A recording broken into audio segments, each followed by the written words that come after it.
A cool thing about making videos as long as we have, and I'm not even going to do the math, but it's around a decade, is that even when a main character seems to have finally left the spotlight, either by choice or against their will, they almost always seem to find their way back. They thrive for the limelight. Because the fans ask for it. And folks, somehow Adam Neumann returned. Wow.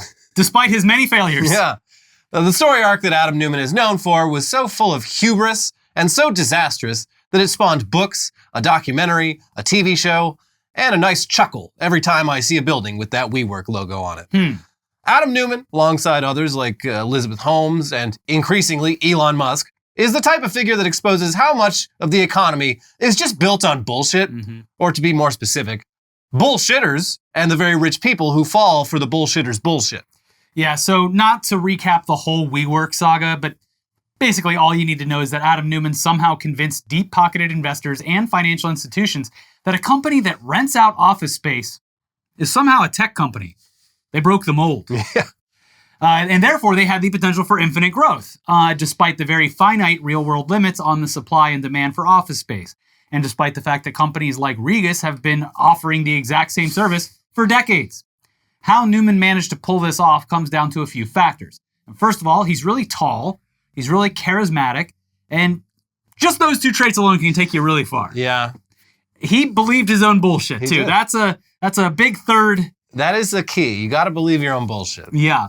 Secondly, this was all going down in the midst of a huge bull run for tech startups with no end in sight. This is never going to end. And this was peak millennial workforce. And they're like, the old office building, we need to take down all of these the cubicles and make it open concept. Yeah. We need a coffee machine. We need Doritos. We need some neon lights over here. And I want a ping pong table in every open space, just every bullpen. So many ping pong. I don't want to have a moment of peace. I want to hear that plink, plonk, plunk. So WeWork's whole thing was just like, oh, you call up WeWork and it's like, that's already there. Yeah. That's your second stop. After you go down to the bank and say, I don't know, I'm starting a company. They're like, here's $1 million. For free. Yeah. Just keep it. Yeah. Then you go down to WeWork and you sign up for an office space. Adam Neumann solved the problem of the consistently diminishing third space. That's right. He said, what if we made the office the third space? Yeah. It's first, second, and third space, baby. All space. We live, which was coming next. That was coming next. Yeah. Also, in addition to that, like we said, these weren't your granddad's offices. No. I mean, functionally, yes, they were your granddad's offices, but the interior design was fun and modern and therefore more attractive to younger clients and their boom economy startups. This is never going to end. Free money forever. And when one of those startups made $1 billion, Adam Neumann would have been there to say, wait, hold on, no you didn't, because that was invented in my office share. Yeah, well, he didn't get that far. Yeah, shame. So yeah, that was enough to convince a bunch of people to just go all in on WeWork. But when those investors tried to take WeWork public on the stock market, all of the requisite disclosures made it clear that this actually wasn't exactly a slam dunk business model. And also, it turned out Adam Neumann personally owned a ton of the buildings that WeWork itself was renting from, which is kind of a huge conflict of interest. It's a sort of landlord human centipede. Yeah.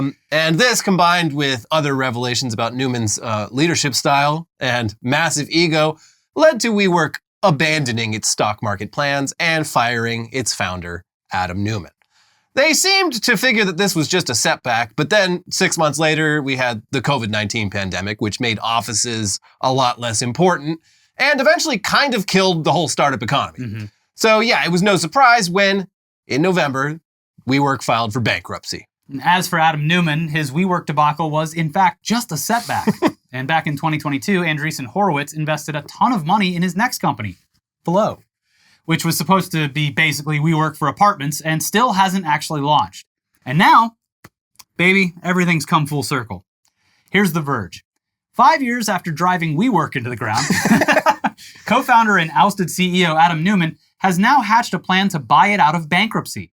In a letter to WeWork's advisors obtained by the New York Times, Neumann and his new real estate business, Flow Global, it's what a terrible name. Sounds like a feminine products company. Yeah, or like a plumber's company. Yeah. Flow Global express interest in buying the co-working space solution, but claim WeWork has been ignoring attempts to get more information so they can come up with a bid. I wonder why. They're leaving me on red. Hey, it's me, Adam. Remember me? Hello? Hello? It's Adam. You know that cash injection you're looking for? I brought tequila shots. Hey, who wants to go out in the woods? It continues. Neumann and Flow Global have been exploring a purchase of WeWork since December 2023 with the help of funding from Dan Loeb's hedge fund, Third Point. However, as noted in the letter written by Neumann's attorney Alex Spiro, the same person who represents Elon Musk, WeWork doesn't seem interested in entertaining Neumann's potential offer. We write to express our dismay with WeWork's lack of engagement, even to provide information to my clients in what is intended to be a value-maximizing transaction for all stakeholders, Spiro writes. I wonder why. With Neumann at the helm, the once $47 billion company threw out plans for an initial public offering in 2019. That's around the same time Neumann stepped down, but not before taking an enormous payout, of course. Oh, well, at least Adam Neumann made a ton of money. He's still a billionaire, which is fucking wild.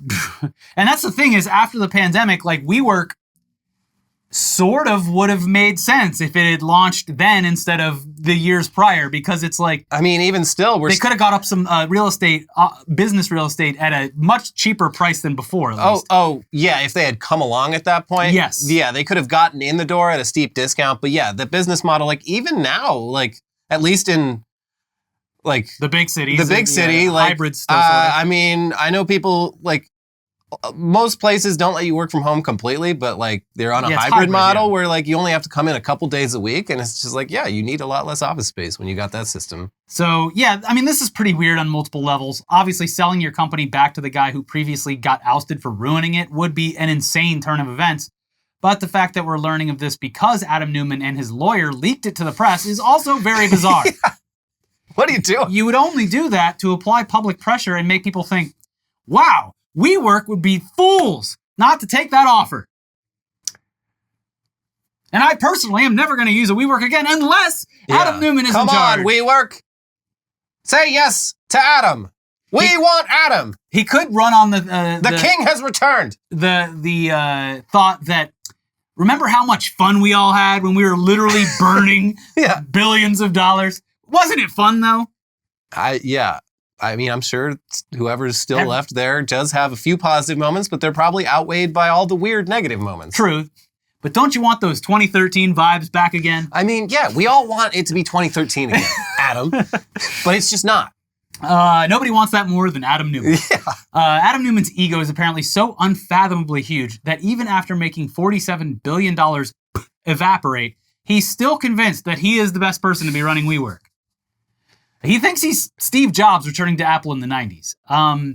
They also leaked the news that he actually tried to buy his way back into WeWork back in 2022, and that his offer was rejected with no explanation. Well, yeah, no shit. Yeah. It's so weird. You were fired for reasons. It's like WeWork, they're trying to avoid me. They don't want to do business with me. Yeah. Why could that be? It's like why would WeWork not want me, Adam Neumann, back in the fold? It's the flip of Twitter, where WeWork is now just a bunch of people trying to salvage whatever business they can out of it. Yeah, that's we're trying to make money here. They did issue a statement to, I think it was TechCrunch, and they're like, look, we're going to stick with what we're currently doing, which is like, very meticulously trying to like figure out a path forward that, lets us survive. A nice, sensible, conservative financial plan. Yeah, I think we're good. I think we're going to do that instead of bringing back the guy who got us in this fucking mess in the first place. Yeah, it would be like, if he took back over now, it would be that Sean Vids tweet, but with Adam Neumann. Adam Neumann's going to figure out why all these guardrails were put in place while he was gone. It would be like if and when Elon sells Twitter, like 2 years later, he offers to buy Twitter again. Yeah. Yeah, okay. Okay, buddy. They fixed everything. Yeah. Time for me to take credit for it again. It's looking a little too functional over there. Well, the only thing different is that Adam Neumann actually made money off of that company. He did. He did rig it so that he would make money. He also, in addition to owning a bunch of the buildings that he would then rent to his own company, he owned, the trademark to the word we? Yeah. Yeah. And so WeWork had to pay Adam Neumann directly to license the word we. A genius. A genius. Him and his wife. She doesn't get enough credit, but she's real big brain on that wife of his. That's because she had a direct connection with God. Yeah. She was talking all the time to God. She was. Uh-huh. Anyways, WeWork seems pretty dead set on not letting Adam Neumann anywhere near their company. but also they're bankrupt. And it would be extremely funny if things reach a point where selling the company back to Adam Neumann is the only way to avoid going out of business. That's all he needs to wait for. Yeah. It's not going to be very long. Yeah, I mean, I don't know. We'll see. Yeah, guess we'll see.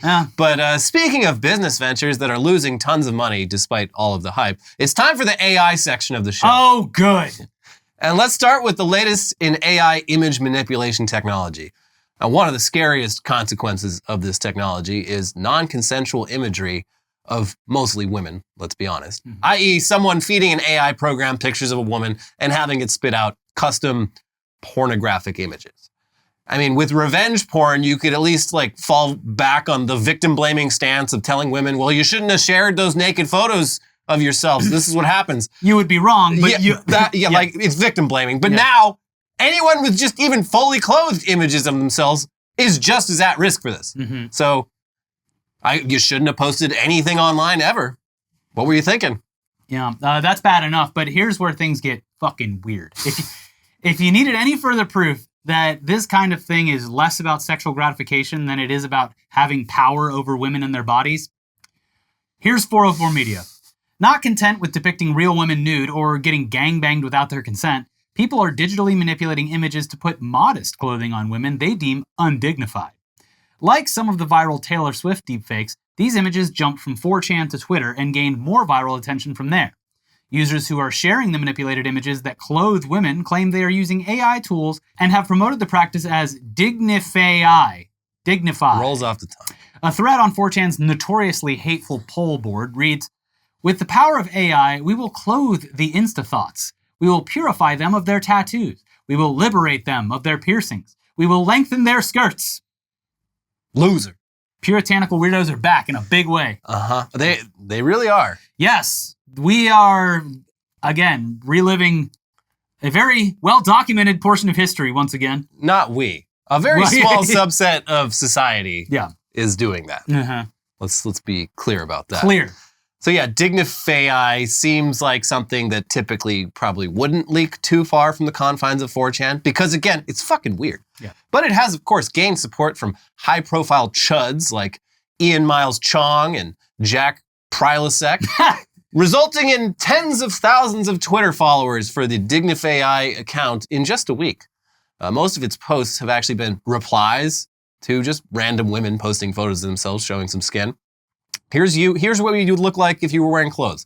And more recently, after being called out for being misogynistic weirdos, they have done a few posts dignifying famous men that they considered too tattooed and unkempt. Take a look in the mirror, you fucking weirdos. Yeah, show a picture of yourself. Yeah. Take a selfie right now.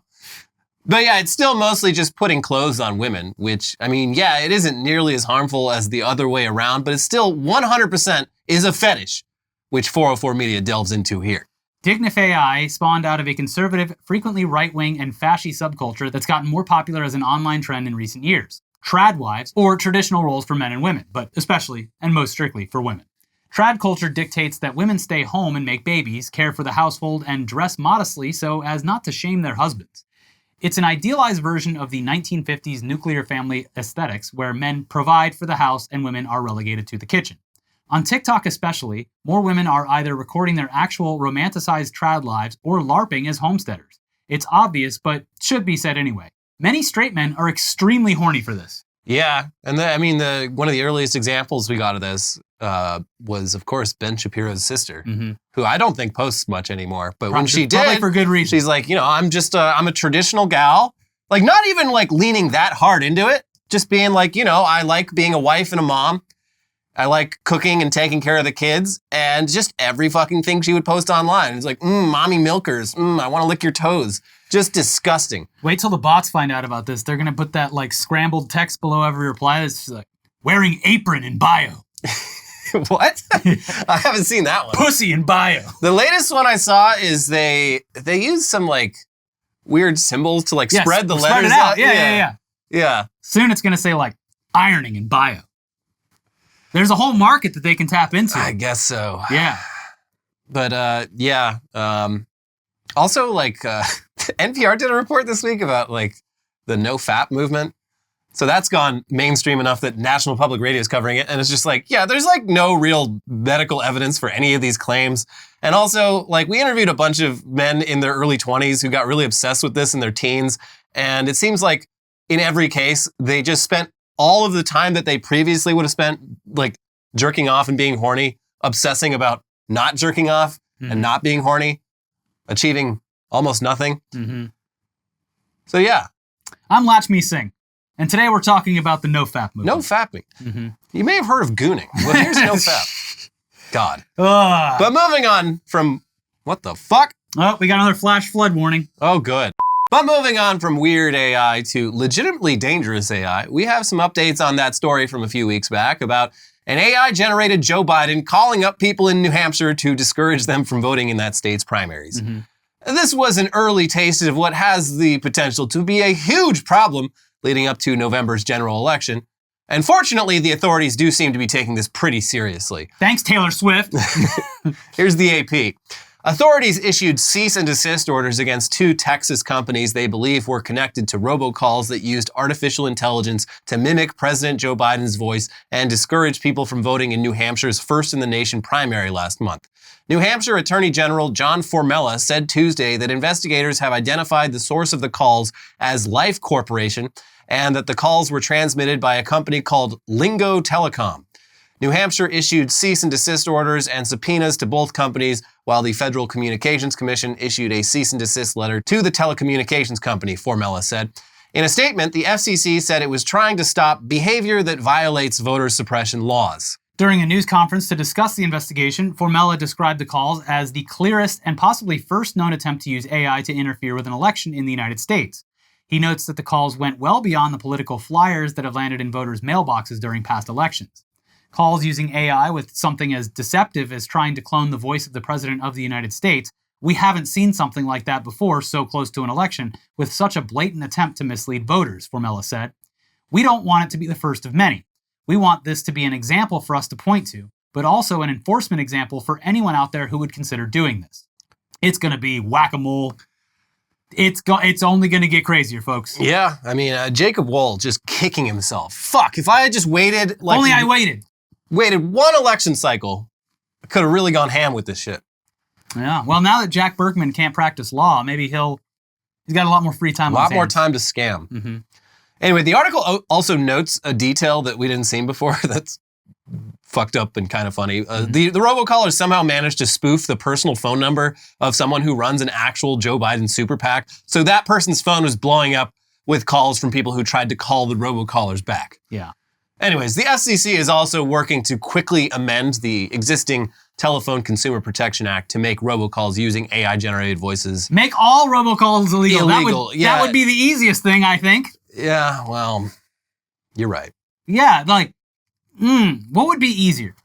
Figuring out how to stop these AI robocalls or stopping all robocalls, all unsolicited phone Why calls? do you hate commerce?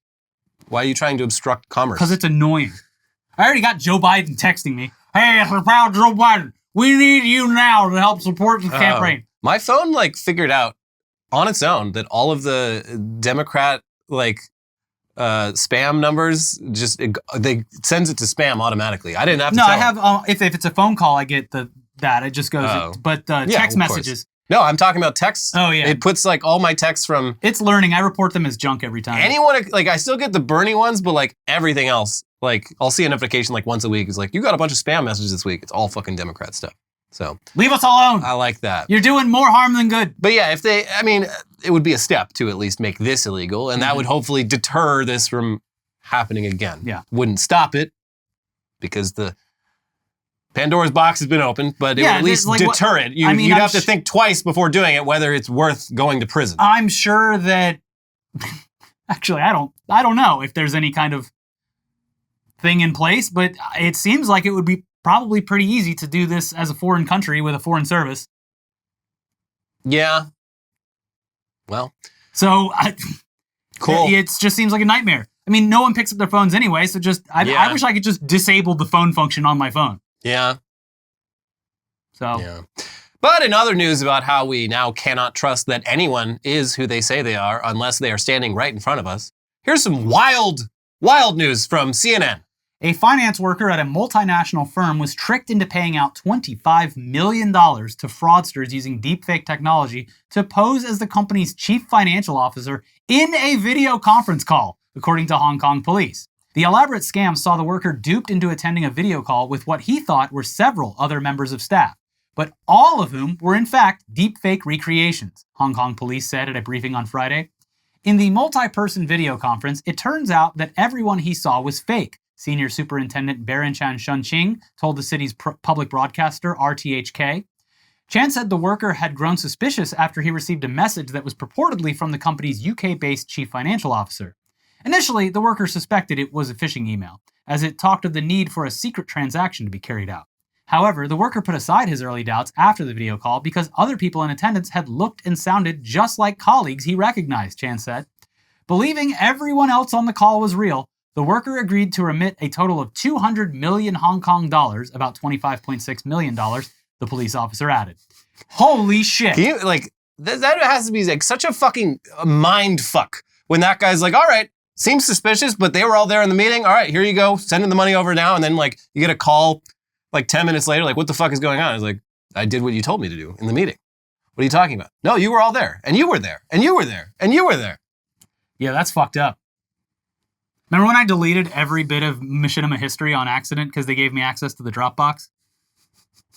No. I had that feeling, but it wasn't because a bunch of virtual people were looking at it. I was just like, why is my computer so full of files? Oh, no. Blap. It was like every archive. They got it back. They had to pay a bunch of money to get it back. But wow. I'll say I did it intentionally. Yeah. These days, you know what? They deserved it.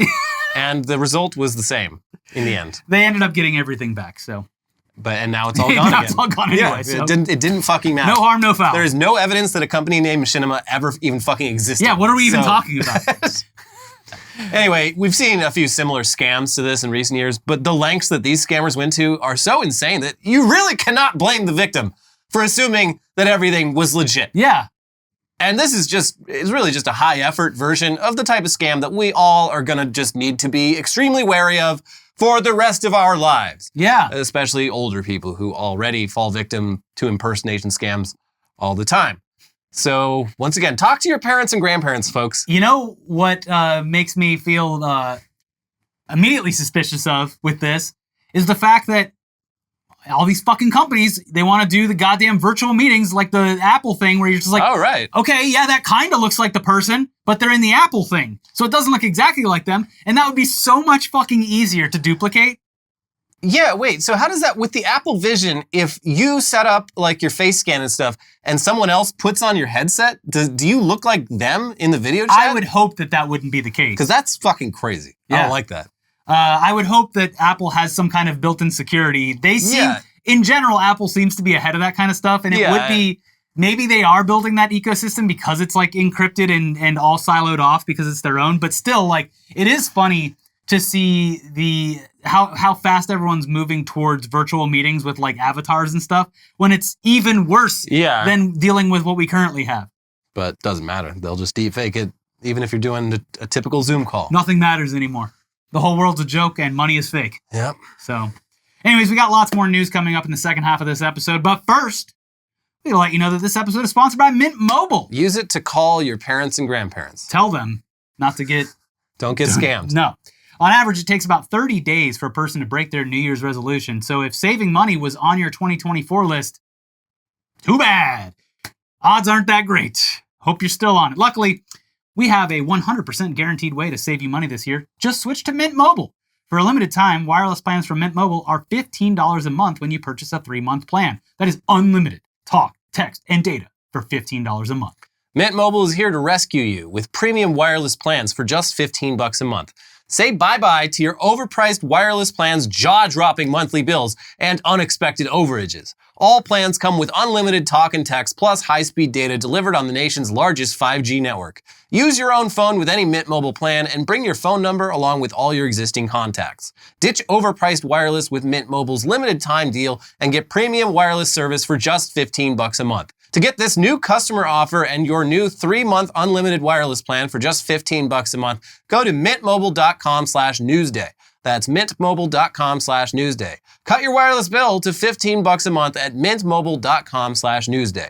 Additional taxes, fees, and restrictions apply. See Mint Mobile for details. This episode is also sponsored by Shopify. You probably already know them. You probably already love them. It's Shopify.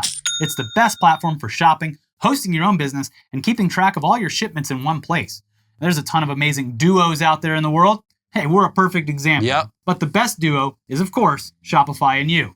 Shopify is the global commerce platform that helps you sell at every stage of your business. From the launch your online shop stage to the first real-life store stage, all the way to, did we just hit 1 million orders stage?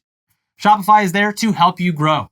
Whether you're selling scented soap or offering outdoor outfits, Shopify helps you sell everywhere. From their all-in-one e-commerce platform to their in-person POS system, wherever and whatever you're selling, Shopify's got you covered. Shopify helps you turn browsers into buyers with the internet's best converting checkout, up to 36% better compared to other leading commerce platforms. No matter how big you want to grow, Shopify gives you everything you need to take control and take your business to the next level. We love Shopify's simple and easy-to-use app because it keeps track of all your online shipments. You can even connect other platforms so that your tracking is all in one place. Super convenient, and they give you that shop cash every time you order, and you can use that. Some places give you boosts on that, get bigger discounts. Shopify powers 10% of all e-commerce in the US, and Shopify's the global force behind Allbirds, Rothy's, and Brooklinen, and millions of other entrepreneurs of every size across 175 countries. Plus, Shopify's extensive help resources are there to support your success every step of the way. Because businesses that grow, grow with Shopify. Sign up for a $1 per month trial period at shopify.com/newsday, all lowercase. Go to shopify.com/newsday now to grow your business, no matter what stage you're in. Shopify.com/newsday. Okay, back to the news now, and yeah, it's the Elon half of the show. Oh! So let's just run down this week's Elon Musk bullshit. Starting with a hilarious new detail. That trip to Auschwitz did absolutely fucking nothing for him. Oh, well, yeah, that is true. He is just openly following Nazis on the platform. Yeah, and interacting with them. Yeah, we love it, don't we? No, we don't. We hate it. No, everything sucks. But yeah, let's start with a hilarious new detail about a story from last week where the Delaware Court of Chancery agreed with a Tesla investor who thought that Elon was paying himself too much money. And so they took that money away. The deciding factor for Judge Kathleen McCormick was that everyone involved in deciding Elon's compensation seemed much more loyal to Musk than to the company's shareholders, whose interests they're supposed to represent. And that includes a lawyer who, during a deposition for the case, broke down crying like a bitch because he loves Elon so much. Wah, I love Elon. Here's Gizmodo. You want your lawyer to be on your side. The more passionate they are, the better. If they're so passionate they can't control their emotions, though, you might be in trouble. And that's exactly what happened to Elon Musk in a recent court case. Todd Marin, former general counsel for Tesla and the billionaire's former divorce attorney, broke down crying over his love for Elon during a deposition about how much the billionaire got paid. The waterworks came amidst the most devastating financial blow of Musk's career. On Tuesday, a Delaware court struck down his $56 billion compensation package at Tesla. In a scathing opinion, Judge Kathleen McCormick said the process of approving the CEO's pay was deeply flawed and unfair to Tesla's shareholders. Musk controlled Tesla through a series of incestuous relationships with the same people who were supposed to be representing the company's interests, McCormick wrote. McCormick cited Marin's weeping as a key example.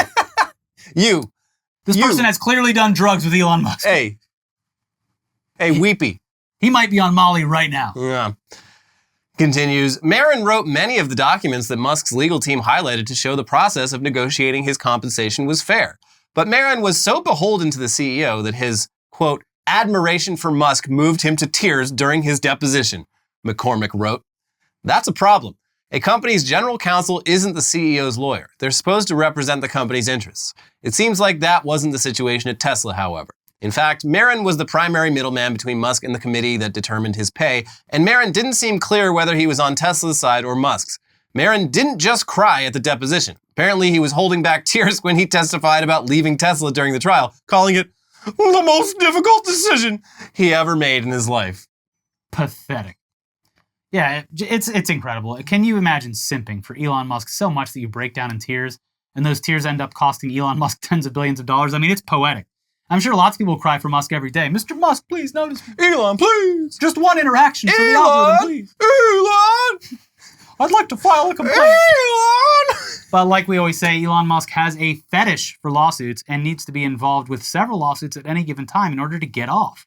And this week, he signed on as the benefactor funding Gina Carano's lawsuit against Disney. Carano was fired from The Mandalorian for repeatedly making controversial statements on Twitter, despite being asked not to multiple times. Because Twitter is so central to the case and Elon Musk cares so much about free speech, he's bankrolling the lawsuit. And folks, prepare yourself. Is this a serious lawsuit or just some dumb bullshit? You're about to find out. If this doesn't get thrown out, there's issues. We're going to read from the intro section of the lawsuit. So again, brace yourselves. Here you go. A short time ago in a galaxy not so far away... Get out of my courtroom! We find in favor of the defendant. In fact, Gina Carano owes Disney money. You owe everyone in this courtroom money. She's using their IP in the court statement. A short time ago in a galaxy not so far away, defendants made it clear that only one orthodoxy in thought, speech, or action was acceptable in their empire, and that those who dared to question or failed to fully comply would not be tolerated. And so it was with Carano. After 2 highly acclaimed seasons on The Mandalorian as Rebel Ranger Cara Dune, Carano was terminated from her role as swiftly as her character's peaceful home planet of Alderaan had been destroyed by the Death Star in an earlier Star Wars film. Wow. And all this because she dared voice her own opinions on social media platforms and elsewhere, and stood up to the online bully mob who demanded her compliance with their extreme progressive ideology. Defendants' wrath over their employees' social media posts also differed depending on the sex. Even though the force is female, defendants chose to target a woman while looking the other way when it came to men. While Carano was fired, defendants took no action against male actors who took equally or more vigorous and controversial positions on social media. Oh man, I wonder what those male co-stars were posting that could have been even worse than what she did. That's got to be crazy. Okay. So this lawsuit is ostensibly about forcing Disney to rehire Gina Carano and pay her for lost work. But clearly what it's really about is attention and fanning the flames of the culture war. That part about her male co-stars posting similarly controversial things online seems to be mostly in reference to Pedro Pascal posting stuff in favor of Black Lives Matter and LGBTQ rights. What? He did that? And he still has a job? Which in Gina Carano and Elon Musk's view is no different than spreading election conspiracies and claiming conservatives are as persecuted as Jews in Nazi Germany. I don't see the difference. Also, fucking Pedro Pascal has a deeply personal connection to the LGBTQ. He has a trans sister who he loves and like defends, and he's a really cool guy because of that. But also, it's like come on. One person is saying, hey, black people and LGBTQ people should have rights. And one person is, not... Gina Carano, she wasn't as direct about it, but you can't say that saying that and saying black people and LGBTQ people should not have rights are equally controversial. Yeah. Fuck off.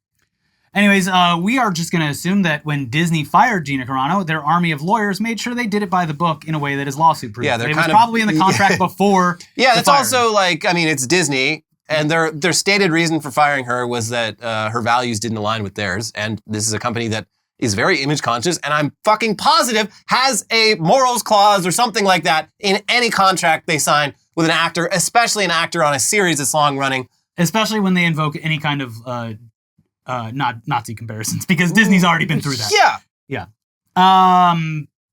Also, very funny because when she was fired, she really did the full parade of how this was the best thing that ever happened to her. All they're going to have to do is pull out like the Variety or Daily Wire articles where she's like, finally. She was clearly baiting them into doing it because you get that wingnut welfare off of it. And then your movie makes like $12,000. She's only issuing this lawsuit after her right-wing comeback just completely failed. Yeah. She was like, I finally get to like executive produce my own movie that I get to star in. And it was that Blood on the Prairie movie that made like $10,000 total. Yeah. It was a porno that they put through that bot that makes everything traditional. Yeah. Let's dignify this. Yeah. But yeah, very funny that it was just like, finally, I am free. Mm-hmm. Just like there's articles with her quotes in it. Yeah. And it's so many of the tweets, like a big part of the case is like, she was being bullied by like Disney fans and Disney Disney, like, coalesced the woke mob. And all the screenshots of tweets of people like being mean to her have like 4 likes. Yeah. And, well, also like this week, Elon Musk posted that like inclusion guideline thing from ABC in California, and they're like, someone leaked this to me. Yeah, it's been public for like 4 years. Yeah, the person who wrote in an issue of Variety. No, it's a Hollywood Reporter. Yeah. The person who wrote the article was like, "Oh, you mean this article I published in 4 years ago? Yeah. Wow, someone leaked this to you? This internal memo? Jesus fucking Christ." But anyways, for Musk and Carano, this case isn't really about winning, because if and when they lose, that's still outrage bait and more fuel for the culture war. Yeah, It's like they win either way. Yes, they win by getting the headlines that this is even happening. Because the majority of people won't even follow up on it. When they lose, it's like, oh, the courts are woke too. Elon Musk is, I know that there's already been books about him, but the book about his transformation, his Howard Hughes arc, is going to be fascinating, because people are already like, I've seen posts where they've shown kind of a progression or a digression. Yeah, someone pulled up... he's like, remember when this guy used to just talk about rockets exclusively on Twitter? Someone pulled up his timeline from 10 years ago, and it was like wild. He's like just talking about cars and rockets. Yeah. Like... And somewhat knowledgeably. Yeah, like, I mean, at least... Passively. Yeah, and compare that to now, and he's like just openly interacting with like straight up Nazis, like not even like crypto fascists, people just like posting like memes that you can only interpret like Hitler would have hit the like button on this if he was still around. It also a fascinating study of like the people who just went and huffed straight COVID to prove that it wasn't that bad all seem to be legitimately losing their fucking minds. I mean, that will be an interesting thing that plays out over the next decades.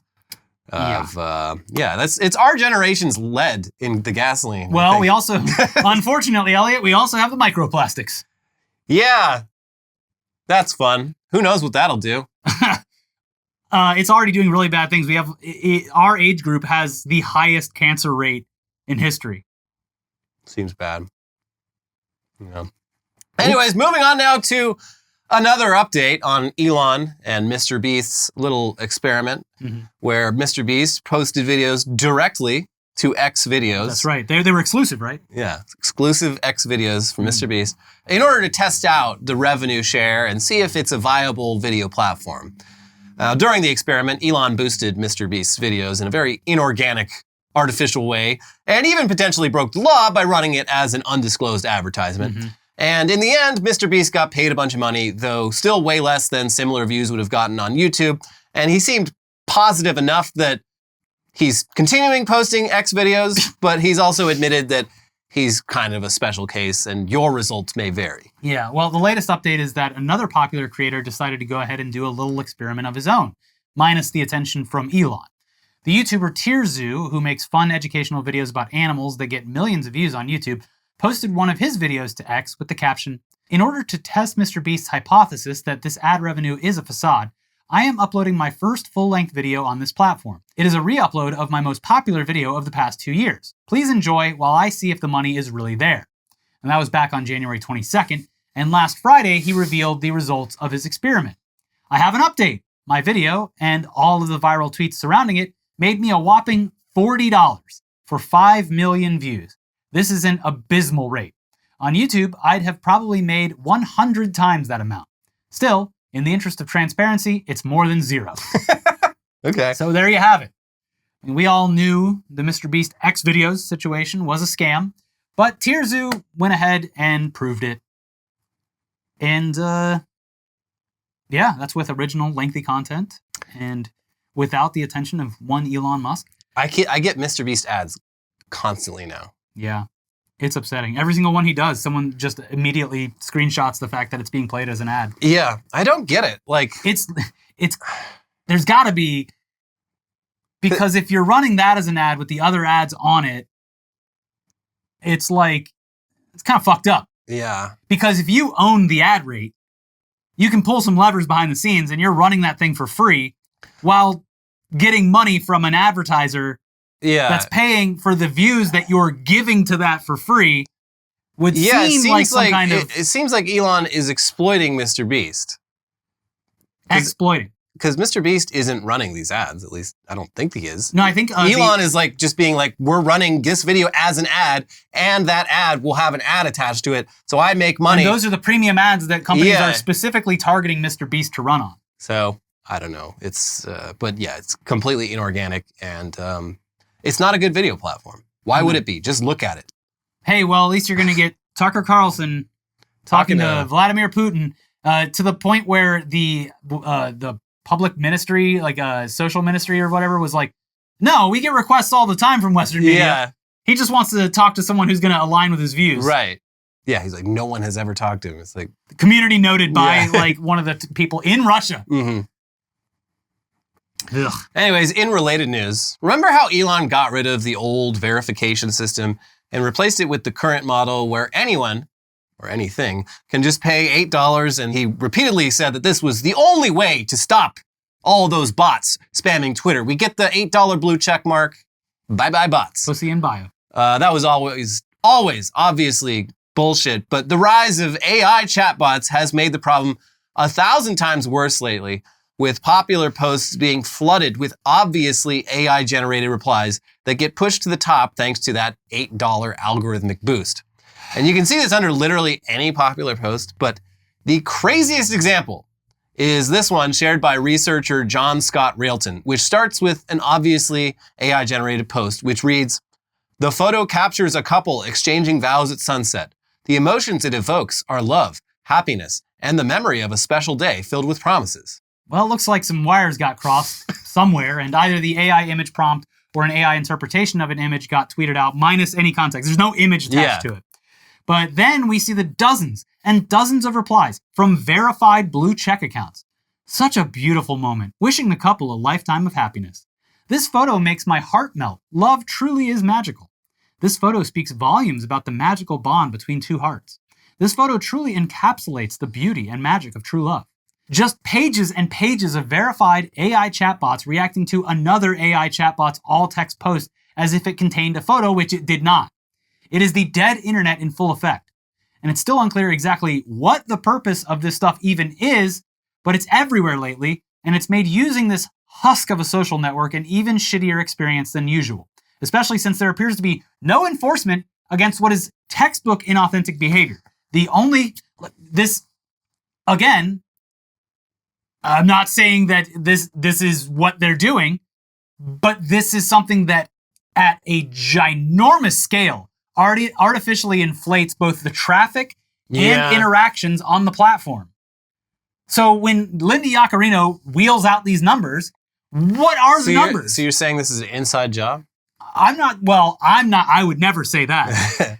I'm just saying it's very suspicious that I'm not saying that they're doing it. I'm saying that if they use the numbers and the traffic and interactions as a way to sell to advertisers or value the company, that is inherently inaccurate because of the sheer volume. I mean, it would make sense because, like, why would you pay the money?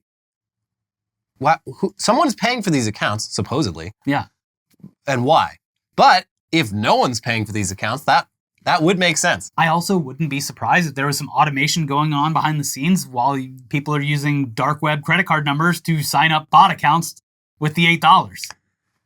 Maybe. I mean, the only ones I've seen where I like kind of understand the purpose, which is just to like amass followers and then sell the account. There's ones that under viral posts essentially just regurgitate like Wikipedia. Yeah, and other viral posts. Yeah, you saw this a lot with like the Tracy Chapman Grammys thing. Like I saw a bunch of posts where it's like, it's verified, so they have no fucking character count. And it's just them like, the history basically like regurgitating articles about her and like follow for more information. Yes. It's bizarre and suspicious. Yeah. Yeah. But yeah, it's the dead internet. It all just a bunch of on robots X. talking to each other. Anyways, the good news is that Twitter's main competitors are improving, though very gradually. Bluesky finally opened itself up to the public this week after a year of requiring invite codes to join, so anyone can go sign up there. The logo sucks. Change the logo. It looks like MSN from 2002. Oh, yeah. I liked when it was just literally a sky. Yeah, it looked great. I don't know what they think they're doing. The butterfly is literally the MSN logo from it the really early 2000s. is. Yeah, get rid of that butterfly. Yeah, what are you doing? Anyway, yeah, Blue Sky might have missed the window for striking while the iron is hot, but also, as long as X sucks, Blue Sky is an appealing alternative, and X fucking sucks. And it's getting progressively worse day by day. Yeah, I still don't use Blue Sky. I don't post on there at all. I do scroll. Yeah. And it is refreshing. If I've been on like Twitter already that day, I switch over to Blue Sky and I'm like, this is, just so much more relevant because it's just the people I'm following and it's like stuff I'm actually interested in. Yeah, it's like Instagram has ads, but I like seeing what my friends are up to. It's just even fucking brands I follow where I'm like, oh, I like this mountain biking company or whatever. It's like, at least I'm seeing stuff that I enjoy. Yeah. Twitter, even if I see like a somewhat interesting tweet or a take on something, I'm like, oh, I wonder what people are talking about in the replies here. There's nothing happening in the replies. Yeah. It's just bots saying things.